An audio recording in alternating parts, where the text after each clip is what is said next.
여러분 반갑습니다. 오늘은 재산 늘리기라는 제목으로 창세기 30장 25절부터 43절까지를 여행하겠습니다. 앞에서 하나님께서는 야곱의 결혼과 자녀 출산을 통해서 그의 가정을 세워주십니다. 그리고 이제 오늘 본문 속에서 하나님께서는 야곱의 소유와 재산을 늘려주심으로 말미암아 그의 집을 세워주십니다.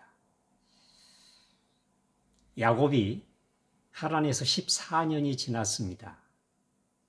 이제 외삼촌과의 계약 기간이 끝났기 때문에 그가 외삼촌 라반에게 이제 가나안 땅 아버지 집으로 돌아가겠다고 말합니다. 그러자 라반이 놀라면서 하나님께서 너로 말미암아 나에게 내 집에 복을 주셨는데 더 머물도록 하라. 네가 원하고 요구하는 싹을 내가 너에게 주겠노라 말합니다. 그때 야곱이 하나님이 주신 은혜 그 아이디어로 외삼촌에게 제안을 합니다. 외삼촌의 양들 가운데 얼룩얼룩하고 점이 있고 검은 양들이 있지 않습니까? 이제 앞으로 외삼촌의 양들이 새끼를 낳을 때 그런 양들만, 새끼들만 저에게 주시면 됩니다. 그러니까 하얀 양들은 외삼촌의 양이고 얼룩얼룩하고 점이 있고 검은 양들은 저의 소유가 될 것입니다.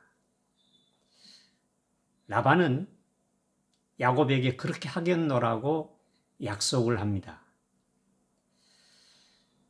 그래서 이제 그날부터 야곱이 외삼촌의 양을 치는데 31장 10절에 보면 하나님께서 야곱에게 꿈에 보여주십니다.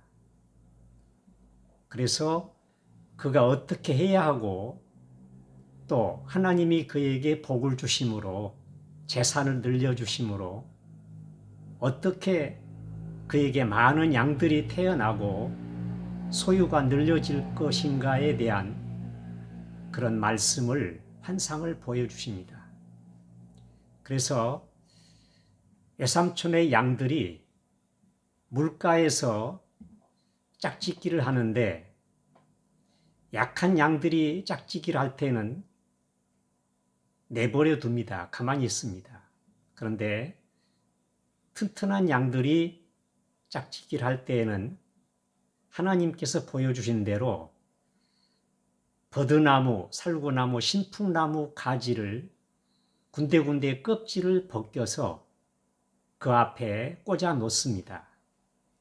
그러면 하나님의 역사로 영락없이 새끼를 낳을 때 그런 얼룩무늬, 그리고 점박이, 그리고 검은 튼튼한 양들이 태어나는 것입니다. 그래서 마지막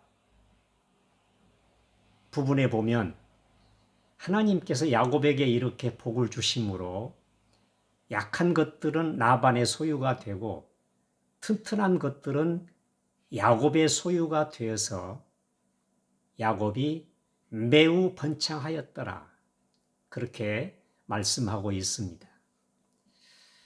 그렇습니다. 우리가 집을 세우고 소유를 늘리고 재산을 확대하는 것은 인간적으로 우리는 하나님의 백성이기 때문에 하나님 보시기에 좋은, 하나님이 기뻐하실 만한 그런 직업을 가져야 할 것입니다. 그리고 정직하게 성실하게 일해야 할 것입니다. 뿐만 아니라 우리는 하나님의 백성으로서 가능하면 절약하고 검소하게 살아야 하고, 또 가능하다면 금융이라든지 시장에 대한 공부를 잘해서 슬기로운 투자를 해가지고 재산을 늘리는 것도 좋을 것입니다. 그러나 결정적으로 중요한 것은 하나님께서 우리에게 야곱에게처럼 꿈을 꾸게 하고 그리고 좋은 아이디어를 갖게 하신다는 것입니다. 하나님이 도와주셔야 하고 하나님께서 복을 주셔야 한다는 것입니다. 우리는 여기에 대한 확신을 가지고 또 그 말씀, 하나님의 축복의 섭리를 늘 유념하면서 세상에 살아가야 할 것입니다. 가난이 잘못된 것은 아니지만 성도가 지나치게 궁핍하게 사는 것은 하나님 보시기에 아름답지는 않습니다. 우리가 하나님의 은혜로 물질의 복을 받고 소유와 재산을 늘려서 하나님께서 기뻐하시는 일도 많이 하고 또 많은 어려운 분들을 도와주면서 사는 것이 하나님의 백성으로서 하나님 보시기에 복되고 아름다운 삶이 되는 줄로 믿습니다. 하나님께서 저와 여러분의 소유와 재산을 이렇게 늘려주시고, 그래서 우리가 하나님의 복의 근원이 되고 복의 통로가 되시기를 축복합니다.